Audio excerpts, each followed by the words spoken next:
He's someone I really looked up to and really admired as well. But it is so horrific, as you say, especially some of the celebrations we're seeing on the far left, people celebrating his death. It's horrific. And, you know, looking at what's unfolded since he died, you trying to make sense of it all. They tried to silence Charlie because he spoke the truth, and also people listened. But it's interesting, by killing him, they have made Charlie's voice even louder. Charlie Kirk's podcast is now the #1 podcast in the world. So this brings me some comfort, knowing that there are more people now listening to him and listening to his wisdom. No, not only that, but, you know, Turning Point USA, who I'm so lucky they let me be a part of their great organization.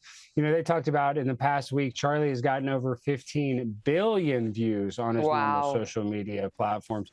So, of course, Charlie's legacy is going to live on, and we can find a little silver lining that there's a lot of people that might not have known who Charlie Kirk is now that know very well who he is now. So there is a silver lining. But at the same exact moment, I'm finding it very difficult to kind of envision a world being better without Charlie than with him. And I think it's just impossible to think the world is a better place without a true American patriot that believed in God not being here. But we have no choice. You know, what is life? Life is suffering. So we're going to have to suffer through the pain and really honor Charlie by not giving up and continuing to have discussions that might be difficult but are necessary.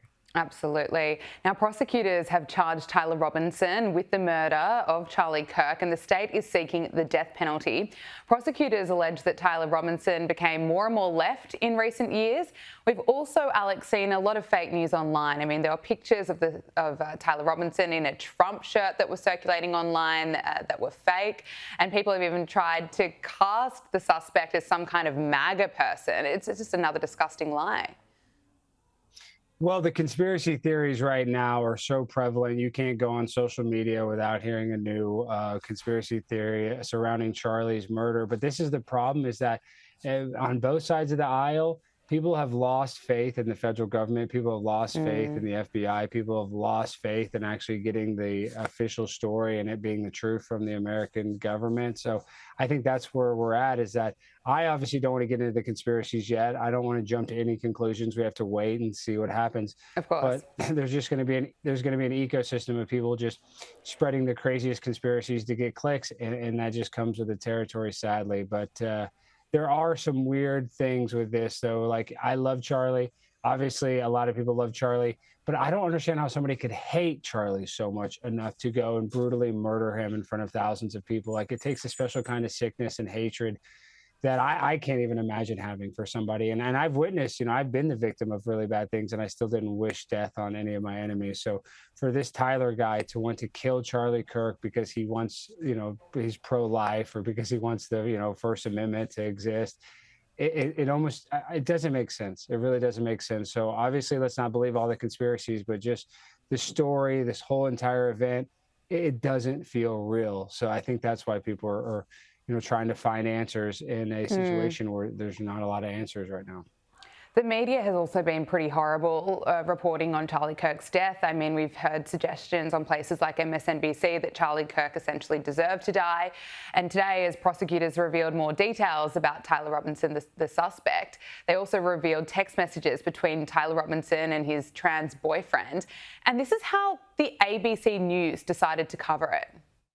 We have seen an alleged murder with such specific text messages about the alleged murder weapon, where it was hidden, how it was placed, what was on it, but also it was very touching in a way that I think many of us didn't expect. A very intimate portrait into this relationship between the suspect's roommate and the suspect himself, with him repeatedly calling his roommate, who is transitioning, calling him my love, and I want to protect you, my love.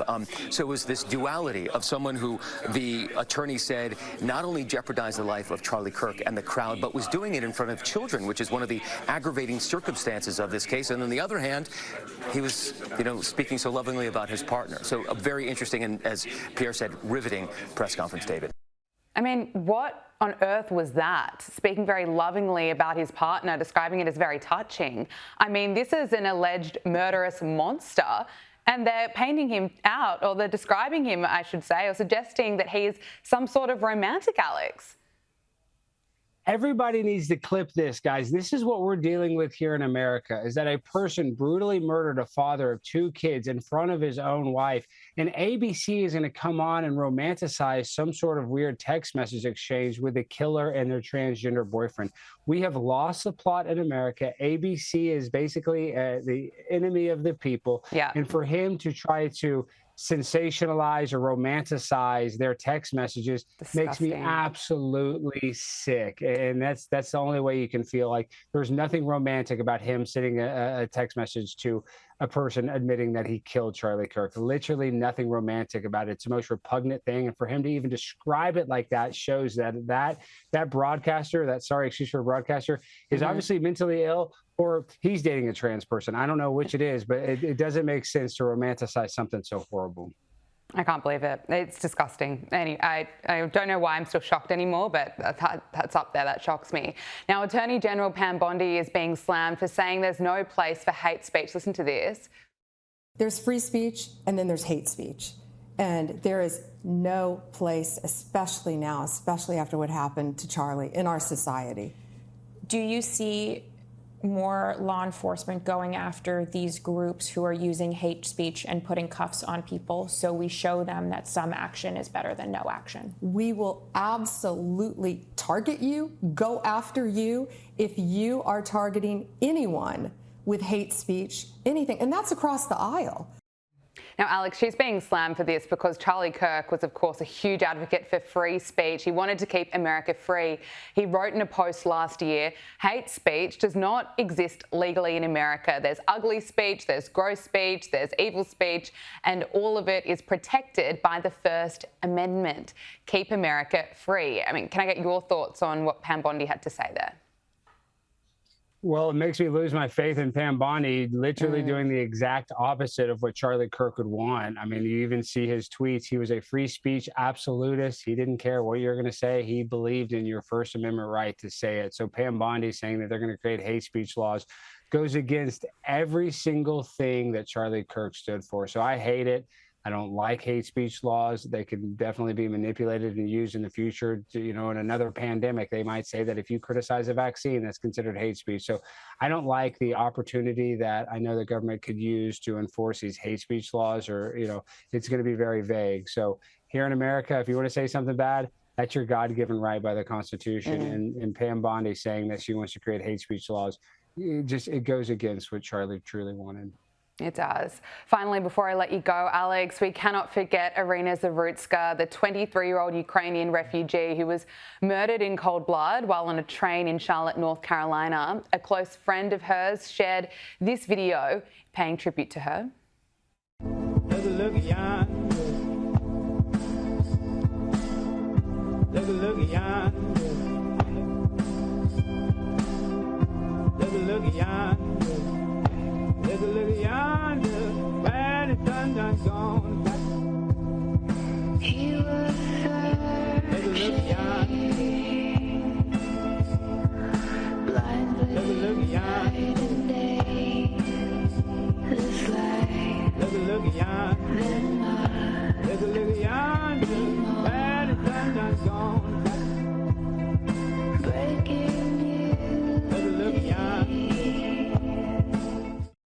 Alex, I still think of Charlie Kirk because he was one of the few key voices really speaking out for Irina Zarutska, because as we know, the media didn't want to cover her death.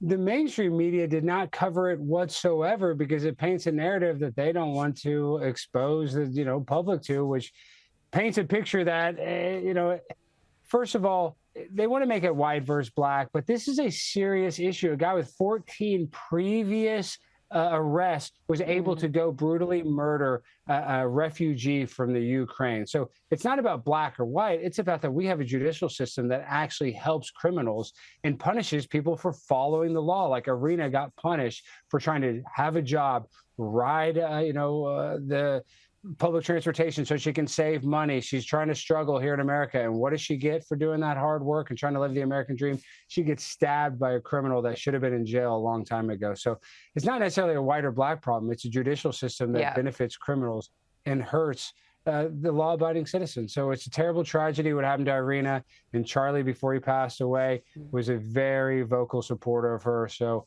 I think we just in this terrible time need to support both of them. And it was one of Charlie's last messages speaking about Irina Zarutska. Alex Stein, we have to leave it there. Thank you so much for your time.